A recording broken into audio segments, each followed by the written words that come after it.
The phone vibrated against the kitchen counter, its buzz slicing through the silence of our too-quiet house.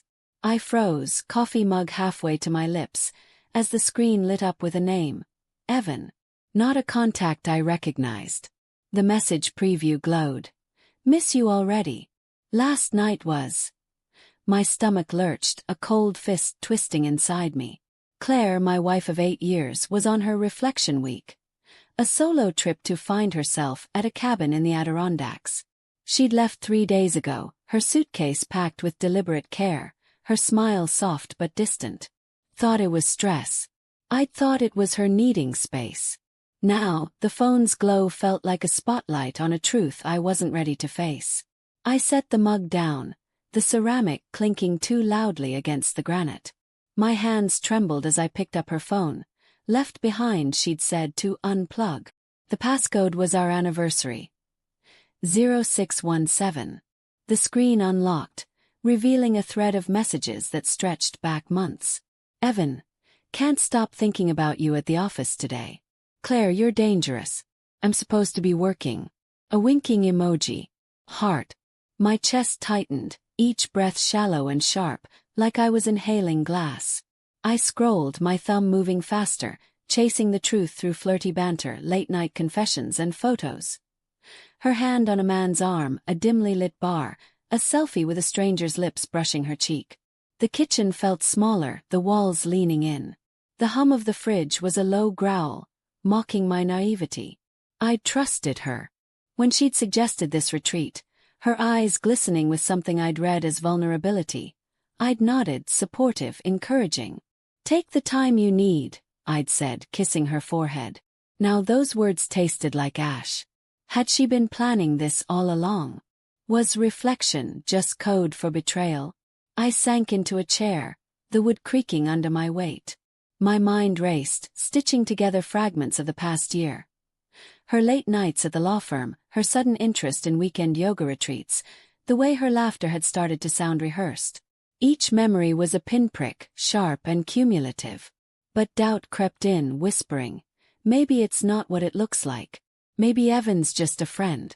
I wanted to believe it, clung to the possibility like a lifeline.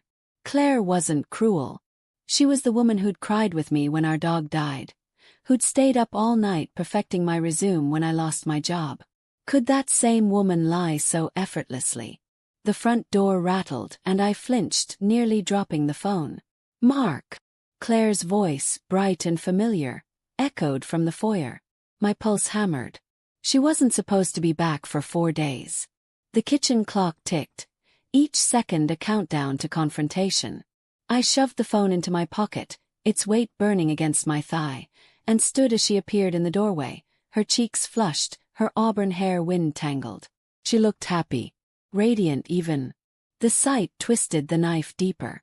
You're early, I said, my voice steady despite the storm inside me. She set her bag down, her smile faltering for a fraction of a second.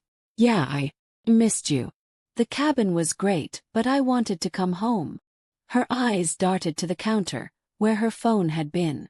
A flicker of panic crossed her face, so brief I might have missed it if I hadn't been searching for it. Missed me. I echoed, the words bitter on my tongue. That's sweet. My hand twitched toward the phone in my pocket, but I held back. Not yet. I needed to know how far she'd take the lie. She stepped closer, her lavender perfume wrapping around me, familiar yet suddenly foreign. Everything okay? She asked, tilting her head. Her voice was soft, but there was an edge to it, like she was testing the waters. Fine, I said, forcing a smile. Just surprised. Thought you needed space to reflect. The word dripped with accusation, and her brow furrowed, but she didn't take the bait. Instead, she busied herself unpacking groceries she'd brought. Milk, bread, things we didn't need. Distraction. Dinner was torture. We sat across from each other, the clink of forks against plates deafening in the silence. I watched her every move, the way she avoided my gaze, the way her fingers fidgeted with her napkin. How was the cabin? I asked finally, my tone casual but my heart pounding. Peaceful, she said too quickly. Lots of hiking. Fresh air. She speared a piece of chicken, her eyes fixed on her plate. You should come next time. Next time, I repeated, the phone heavy in my pocket. Who's Evan? Her fork froze midair. The color drained from her face, and for a moment, the only sound was the faint hum of the refrigerator. Evan, she said, her voice a pitch too high. Just a colleague. From work. Why? I pulled the phone out, setting it on the table between us like a loaded gun. Her eyes widened, her breath catching. You left this behind, I said, my voice low, trembling with barely contained rage. Unplugged, right? Except Evan's been texting you. A lot. Mark, it's not, she started, but I cut her off, sliding the phone toward her. The screen was still open to their messages, a damning archive of her betrayal. She stared at it, her hands shaking, her carefully constructed mask crumbling. Don't lie to me, I said, my voice breaking. Not anymore. Tears welled in her eyes, but I felt no sympathy, only a hollow ache where love used to be. I didn't mean for it to happen, she whispered, her voice raw. It was a mistake. I was lost. I still love you. Love. I spat, standing so fast the chair scraped against the floor. This isn't love, Claire. This is you choosing someone else. My voice cracked, anger giving way to grief. I wanted to scream, to beg her to explain, to make it make sense. But the truth was there, undeniable, in the messages, in her guilty eyes. She reached for my hand, but I pulled away, the distance between us vast and unbridgeable. I'll sleep in the guest room, I said, turning away. Figure out what you want, Claire. Because I'm done pretending. That night, alone in the dark, I replayed every moment of our marriage. The vows, the laughter, the quiet mornings. I wanted to hate her, but all I felt was emptiness. The next morning I found a note on the kitchen counter. I'm sorry. I need time. I'll be at my sister's. Her wedding ring sat beside it, glinting in the dawn light. I didn't cry. I didn't rage. Instead, I poured a coffee, sat in the silence, and realized something terrifying.